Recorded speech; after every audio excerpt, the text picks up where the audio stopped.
Bonjour à vous toutes, à vous tous. C'est super de vous voir. Là, je vois quelques visages, c'est sympa.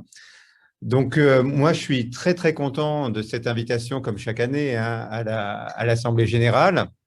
C'est un moment vraiment très important. Et cette année encore, on se réunit à distance. Et finalement, ça a été une excellente décision. Je crois que vous en avez parlé avant, mais quand on voit qu'il y a 150 000 cas par jour, alors que la plupart des gens ne se déclarent plus parce que c'est plus nécessaire pour le pass sanitaire, à mon avis, il y a largement 300 000 cas par jour actuellement. Et vous verrez que même parmi les médecins, il y a des cas positifs. Donc, c'était raisonnable de se protéger et vous avez pris la bonne décision. Bravo à vous.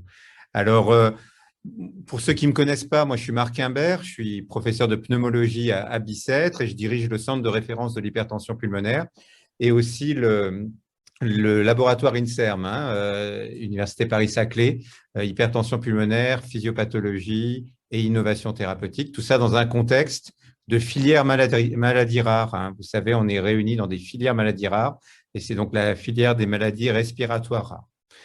Donc moi, je suis heureux de vous entendre, de vous voir. J'espère que vous allez tous bien. Je sais que les 2 années qui se sont passées n'ont pas été simples pour vous tous et pour nous également. Mais pour vous, c'est un peu plus compliqué parce que parfois, on peut se sentir très isolé dans ce contexte. Et je trouve que ces moyens de communication à distance, non seulement pour partager comme aujourd'hui, mais aussi pour téléconsulter ou pour échanger au quotidien, c'est bien utile, mais j'espère que d'ici quelques mois, on pourra reprendre une activité un peu plus normale et vous revoir en présentiel pour échanger de façon plus chaleureuse nos différents points de vue et tous les messages d'espoir, en fait, finalement, qu'on a à partager avec vous.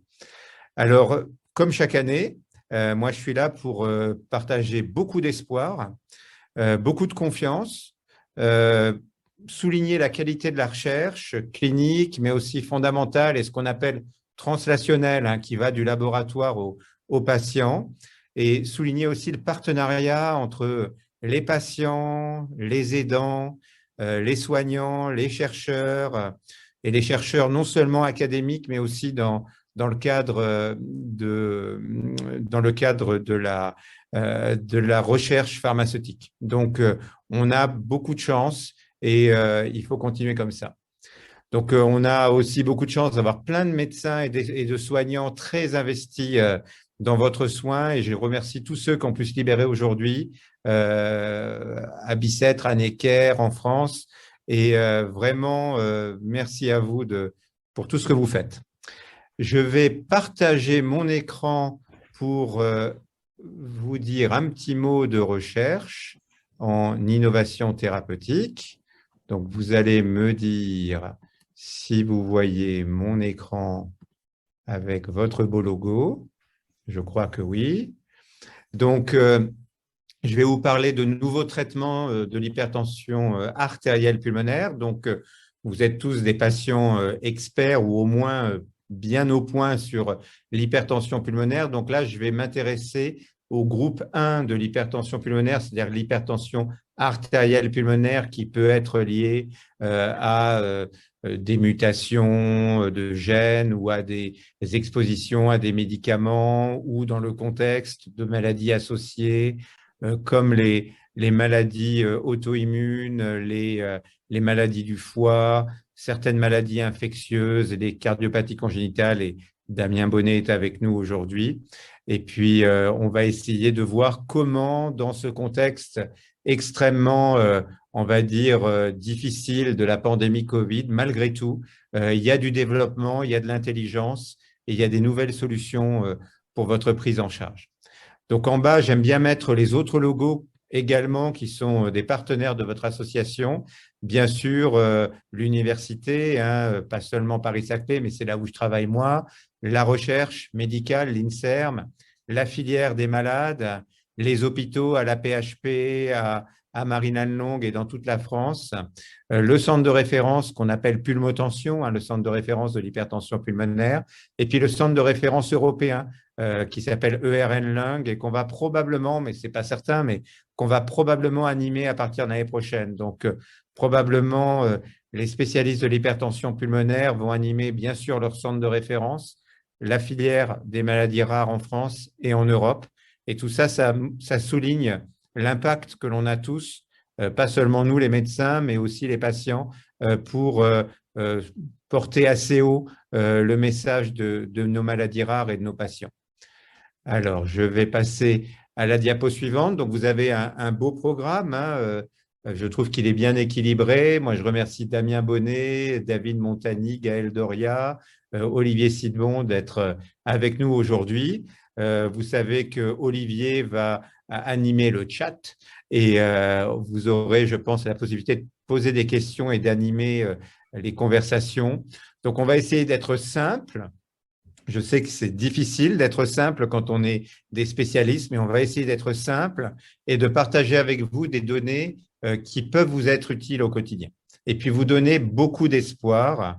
Ça, je crois que c'est une des priorités de notre action, c'est qu'on a quand même ensemble, avec les patients et les chercheurs, développé des solutions thérapeutiques dans les 30 dernières années qui étaient absolument inconcevables. Et je pense que ça va continuer de façon très, très active et très rapide dans les prochains mois et les prochaines années. Parmi les noms qui sont affichés, il y a des noms que vous connaissez bien, puis il y a des noms que vous connaissez moins bien. Et je voulais juste souligner la présence de Gaëlle Doria, qui est une collègue très estimée, très agréable, qui travaille à Marine-Lannelongue dans le centre donc, de transplantation et qui va vous parler d'une priorité pour les patients transplantés, c'est comment faire face à l'infection Covid-19. Et bien sûr, David en parlera dans le contexte plus large de l'hypertension pulmonaire. Puis Damien et Olivier vont nous apporter leur point de vue sur beaucoup de choses très, très importantes pour votre quotidien.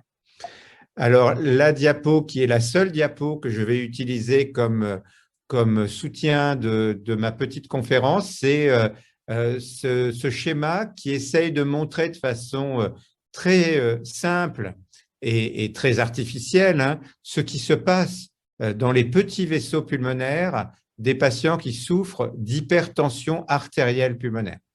Donc, vous vous rappelez bien que votre maladie, c'est une maladie qui se caractérise par une pression qui est trop élevée hein, dans les artères pulmonaires qui vont du côté droit du cœur jusqu'au poumon et qui transportent donc le sang qui n'est pas oxygéné vers le poumon où il va être oxygéné. Alors, normalement, ces petits vaisseaux pulmonaires, vous voyez, c'est sur le côté gauche, là où il y a marqué normal. Normalement, ces petits vaisseaux pulmonaires, ils sont très fins. Vous voyez, là, il y a une seule couche de cellules qu'on appelle endothéliales, les toutes petites cellules grises là, qui sont le long du vaisseau. Il y a des couches très fines, hein, voire absentes de cellules musculaires lisses.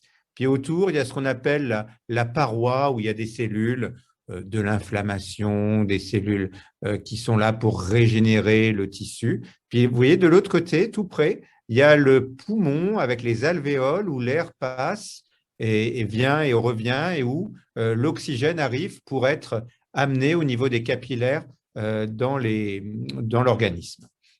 Donc voilà, l'artère pulmonaire, normalement, c'est un tuyau ramifié avec plein de branches, comme des branches d'arbres. Et normalement, ce tuyau, il est caractérisé par une paroi très, très fine.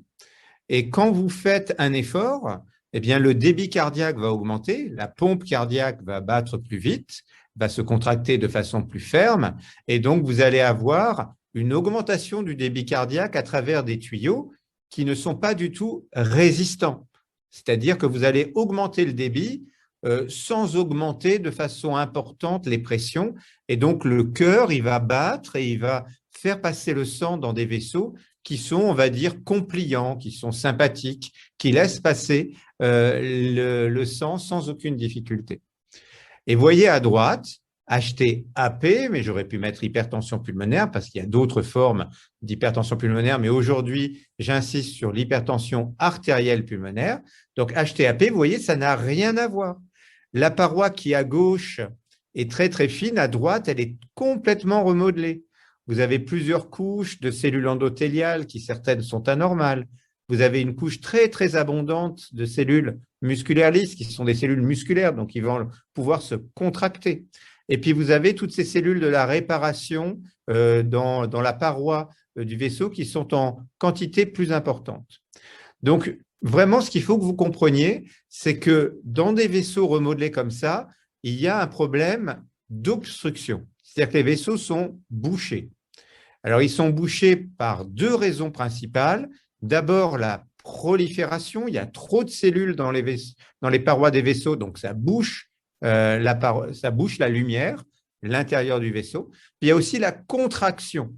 Vu que ça, en rouge, c'est des cellules musculaires lisses, elles vont se contracter et ça participe aussi, en partie, pas toujours de façon prédominante, mais parfois, ça participe à l'hypertension pulmonaire. Donc finalement, c'est pas très compliqué de comprendre ce qui se passe. C'est-à-dire que là, quand vous allez augmenter votre demande de débit cardiaque, quand vous allez faire un effort, eh bien pour faire passer le sang à travers cette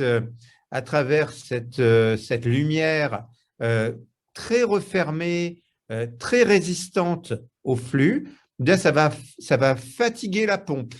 C'est comme une pompe dans une piscine, c'est comme une pompe dans une chaudière. Si le tuyau est bouché, la pompe se fatigue et la pompe peut arrêter de fonctionner.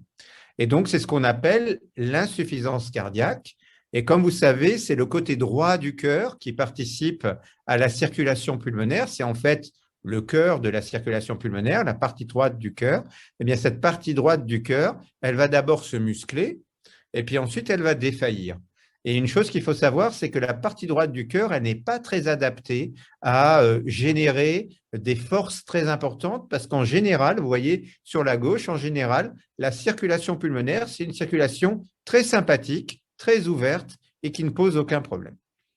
Donc, je crois qu'à partir de cette explication simple, vous avez compris que le problème, c'est que c'est bouché, obstruction, et la solution, c'est de déboucher, désobstruer. Donc, comment est-ce qu'on peut déboucher des vaisseaux pulmonaires qui sont bouchés? Alors, soit c'est vraiment un problème de contraction, et c'est vraiment que le problème des muscles qui sont trop spasmés. Et ça, Damien chez l'enfant, Olivier et David chez l'adulte ont de très nombreux malades, mais c'est quand même une minorité, c'est à peu près 5 à 10% des malades, mais quand même de très nombreux malades qui sont porteurs d'une hypertension artérielle pulmonaire qui est liée à un spasme des cellules musculaires de la paroi du vaisseau. Et c'est pour ça qu'au moment de votre premier cathétérisme cardiaque droit, on fait souvent un test avec du monoxyde d'azote qu'on vous fait respirer à travers un masque pour voir s'il y a une décontraction possible de vos vaisseaux. On ne fait ça que dans certaines formes d'hypertension artérielle pulmonaire. Ne soyez pas étonnés si on vous ne l'a pas fait, si vous avez par exemple une sclérodermie ou une maladie chronique du foie ou une autre maladie associée. Donc, on le fait surtout dans les formes inexpliquées ou familiales ou induites par les médicaments d'hypertension pulmonaire. Mais même quand on ne répond pas aux vasodilatateurs, les médicaments que vous recevez actuellement, tous ces médicaments, je ne vais pas donner des noms de marques, mais tous ces médicaments qui se donnent en comprimé ou alors par voie sous-cutanée ou alors par voie intraveineuse ou alors par inhalation, tous ces médicaments, en fait, ils sont vasodilatateurs, c'est-à-dire qu'ils dilatent, ils essayent de réouvrir ce vaisseau qui est bouché. Mais quand même, je crois que vous avez compris que quand on a un vaisseau aussi remodelé que le schéma ici, on peut un tout petit peu décontracter le vaisseau, mais on ne va pas réverser, on ne va pas avoir une réparation complète du vaisseau. Et c'est pour ça que vous devez garder vos médicaments tout le temps. Et c'est pour ça qu'on ne dit pas qu'on guérit la maladie, mais qu'on la contrôle avec des médicaments qui peuvent être 1, qui peuvent être 2, qui peuvent être 3. Et donc, on essaye d'accumuler tous ces médicaments qui sont vasodilatateurs pour essayer de vous donner le meilleur confort de vie, la meilleure qualité de vie, la meilleure capacité à l'exercice, la meilleure vie quotidienne possible. Mais bien sûr, les médecins et les chercheurs, ils ont bien compris que ce qui se passe dans le vaisseau, ce n'est pas seulement de la contraction, c'est aussi de la prolifération. Et cette prolifération, c'est pas du tout un cancer. C'est pas du tout un cancer. Mais par contre, c'est quand même une maladie qui peut être ciblée par des médicaments qui peuvent limiter la prolifération des cellules. Donc, comment est-ce qu'on a progressé dans ce domaine? On a progressé, on va dire, de 2, 3 manières principales. La première, c'est d'analyser des modèles animaux de la maladie. Les modèles animaux de la maladie sont très, très, très imparfaits. Hein, c'est des modèles chez des souris, c'est des modèles chez des rats, c'est des modèles chez des cochons. Donc, vous voyez, c'est des modèles, ce n'est pas du tout la maladie humaine. Mais quand même, ça permet de comprendre ce qui se passe quand un petit vaisseau pulmonaire se met à proliférer. Et avec ça, on arrive à analyser quelles sont les hormones, quelles sont les anomalies qui expliquent ça.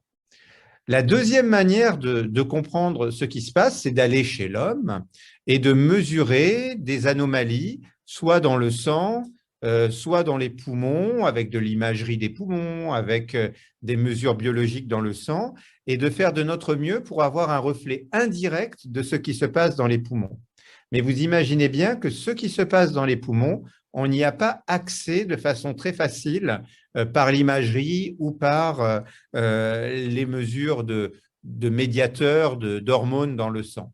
Et finalement, l'accès au poumon lui-même est très important. Essayez d'avoir le poumon lui-même, mais on ne peut pas l'avoir. On ne va pas vous toucher votre poumon, vous êtes très précieux. On ne le fait que dans une situation, c'est au moment de la transplantation du poumon qui survient par définition assez tard dans la maladie.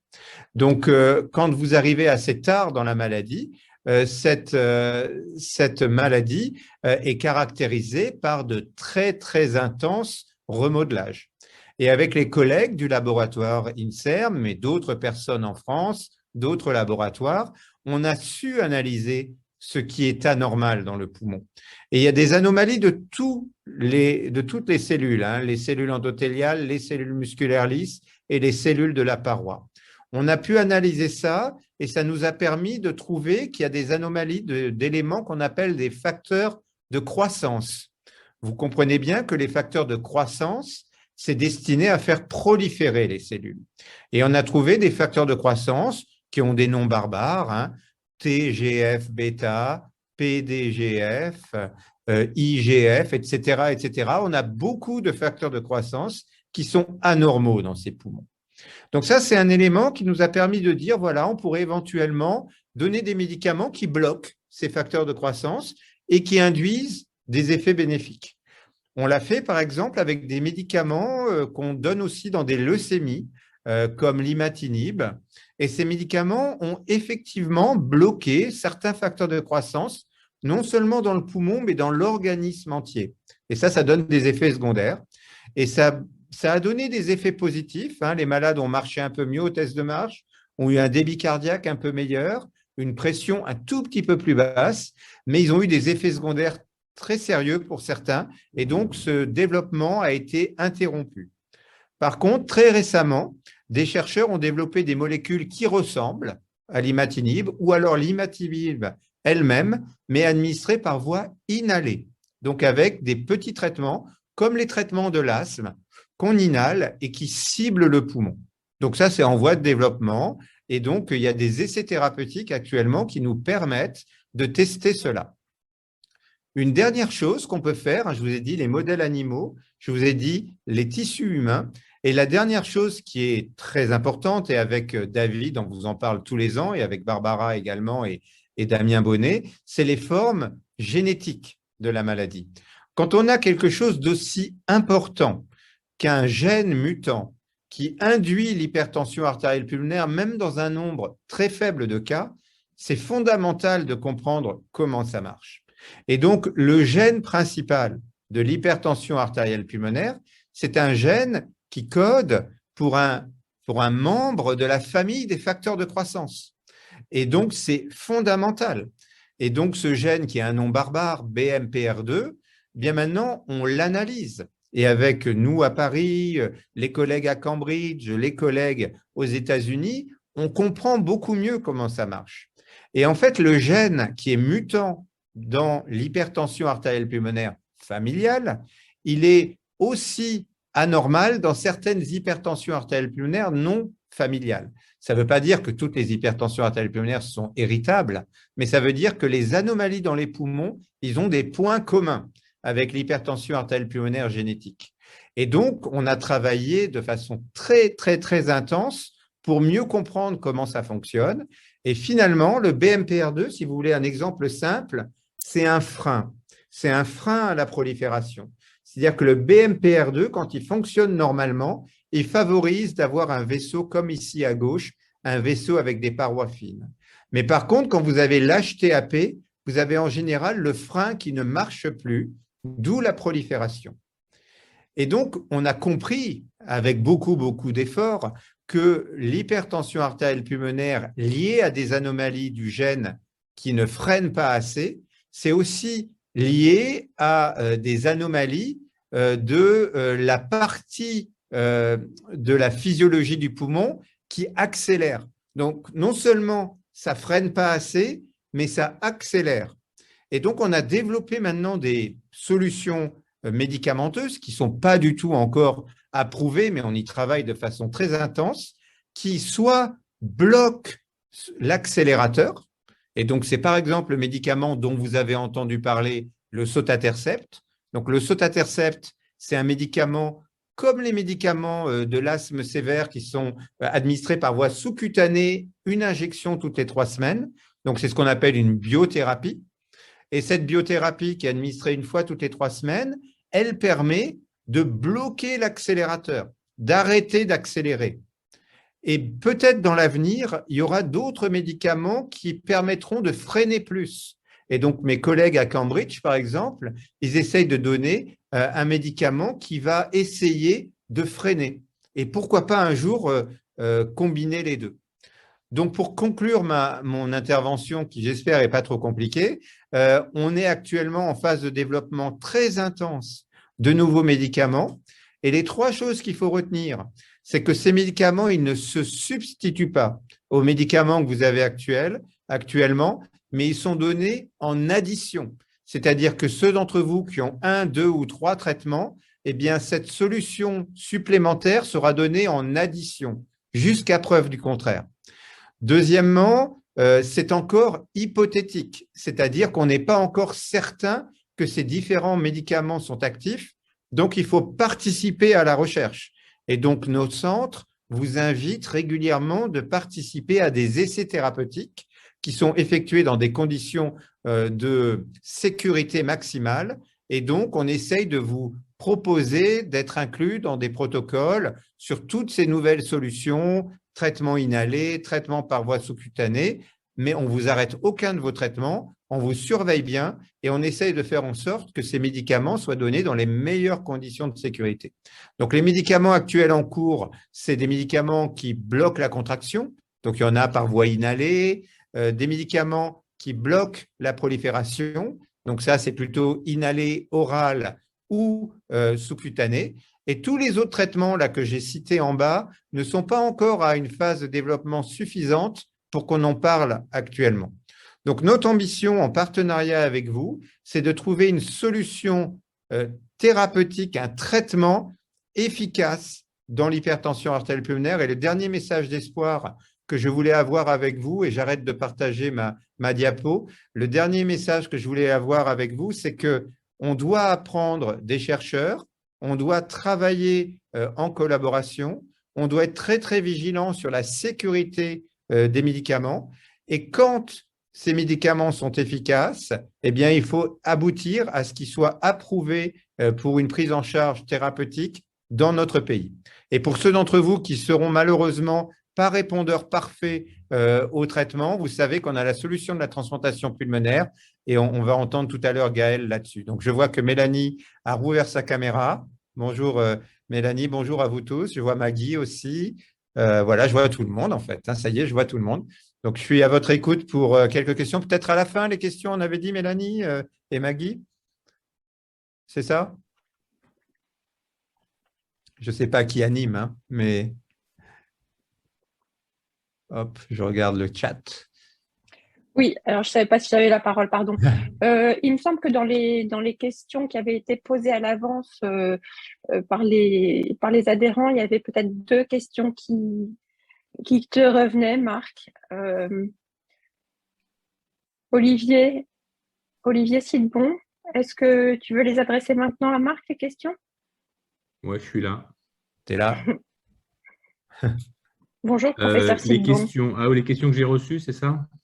Oui, Alors, les questions que j'ai reçues, donc, alors, attends, il faut que je sorte il me du semble que plein les deux écran pour premières que je me étaient pour retrouve. Marc. Quitter le mode plein écran. Voilà. Alors, il y a quelques questions là qui ont été posées un peu à l'avance. Alors, pour rester en lien avec ce que vient de dire Marc, il y a bien sûr des questions sur, enfin, il y a au moins une question sur le saut intercept. Donc, on nous demande, pas vraiment la question qui paraît logique, c'est quand, et notamment pour les enfants. Très bien. Merci Olivier. Alors Damien va sûrement intervenir tout à l'heure sur les enfants et je sais qu'ils sont en train de développer un programme ambitieux chez les enfants, mais Damien va sûrement en parler, donc je ne veux pas trop parler des enfants. Donc je n'ai pas retrouvé le fond d'écran de l'AG, donc j'ai mis les pingouins. J'ai pour vous sûrement des bonnes nouvelles hein, sur le SOTA Intercept, c'est que il y a un programme de développement, on est très très actif à Bicêtre, hein, vous savez, et à Necker d'ailleurs. On a animé de façon très intense tout ce qu'il y avait avant la phase 2. Vous savez, la phase 2, c'est les phases où on essaie de démontrer qu'un médicament est potentiellement efficace. Donc là, on était leader là-dessus et on a pu publier ça il y a un an. Et vous savez que les phases 3, hein, vous êtes d'habitude des patients assez experts, donc les phases 3 qui sont des essais thérapeutiques pour avoir une autorisation de mise sur le marché, pour bien voir la sécurité et l'efficacité des médicaments. Il y a 3 études de phase 3, mais la première est terminée en termes de recrutement. C'est-à-dire que l'étude qui s'appelle Stellar, qui est une étude dont le critère principal est le test de marche de 6 minutes, et c'est David Montagny à Bicêtre qui est l'investigateur principal. Bien, cette étude Stellar, elle est terminée en termes de recrutement. On aura les résultats à la fin de l'année. Et si ces résultats sont positifs, je pense que le laboratoire en charge va aller pour une mise sur le marché, une autorisation d'utilisation. Donc, c'est toujours un problème ensuite de remboursement. Je ne veux pas rentrer dans les détails, mais ça peut prendre plus de temps en Europe qu'aux États-Unis et ça peut prendre plus de temps dans certains pays qu'ailleurs. L'association de patients est importante, le centre de référence est important et le fait d'avoir des résultats convaincants est fondamental, surtout en additionnel en plus du traitement maximum. Donc, moi, je dirais quand, sincèrement, s'il n'y a pas de mauvaises nouvelles en termes de sécurité, hein, il faut toujours faire attention à ça, mais s'il n'y a pas de mauvaises nouvelles, eh ben, on pense avoir ce médicament disponible dans les 2 ans qui viennent. Hein. Ça serait ça la réponse à la question quand.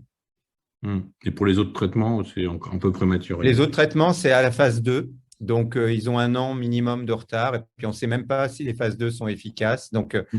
vous savez, on a eu une traversée du désert hein, quand même. On dit toujours que l'HTAP, c'est éminemment dans l'innovation, etc. Mais tous les médicaments qu'on a développés, on les connaissait plus ou moins en 2005. Et les grandes découvertes, hein, c'est beaucoup Olivier, Gérald, nous tous qui avons fait ces découvertes, c'était les combinaisons de traitements. Mais les combinaisons de traitements approuvés, c'est-à-dire on combine 1, 2, 3 traitements déjà connus. Et là, c'est la première fois depuis bien longtemps qu'on a une innovation. Et vous avez bien compris, c'est une innovation qui est basée sur la compréhension des formes génétiques de la maladie. Et ça ressemble beaucoup à ce qui a été fait dans la mucoviscidose. Hein. Et beaucoup d'entre vous participent à des associations multiples de patients. Dans la mucoviscidose, on en est à un stade où on désinscrit les malades de liste de greffe. Hein. Donc, c'est notre ambition, c'est d'avoir une solution thérapeutique très, très ambitieuse. Il y Pour les a, enfants, tout à l'heure, Damien en parlera. Hein. ouais, Marc, juste, Oui. il y a des interrogations sur l'accès aux essais. C'est-à-dire que comment malades, enfin les patients, comment ils peuvent alerter leurs spécialistes pour leur dire, voilà, nous, on est prêts à rentrer dans des essais. Alors, c'est vrai que tous les centres ne sont pas centres d'essais cliniques, hein, parce que bien sûr, on ne peut pas mettre tous les centres français, on ne peut pas mettre 25 centres en France, surtout sur des petits essais, des essais de phase 2 ou des premiers essais de phase 3. Donc voilà, il voulait avoir un peu ton commentaire Ouais. là-dessus. Non, c'est une super question. Et vu que vous êtes une association de patients très dynamique, il faut savoir qu'en France, on travaille en réseau, hein.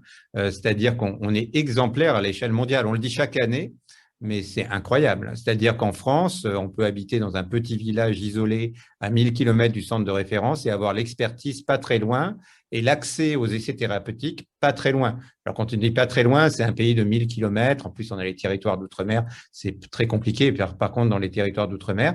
Mais globalement, quand même, on a accès à l'innovation globalement sur tout le territoire. Ce qu'il faut faire quand vous êtes un patient souffrant d'une hypertension artérielle pulmonaire et souhaitant participer à la recherche clinique, il faut demander à votre centre local et à votre association de patients comment avoir accès aux informations et comment avoir accès à l'innovation thérapeutique. Il arrive que vous ayez des formes d'hypertension pulmonaire qui ne sont pas autorisées dans les essais thérapeutiques. Ça peut être une forme, par exemple, liée à une embolie pulmonaire, liée à une maladie respiratoire, ou alors vous avez soit une maladie trop avancée, pas assez avancée. Donc, il y a plein de critères.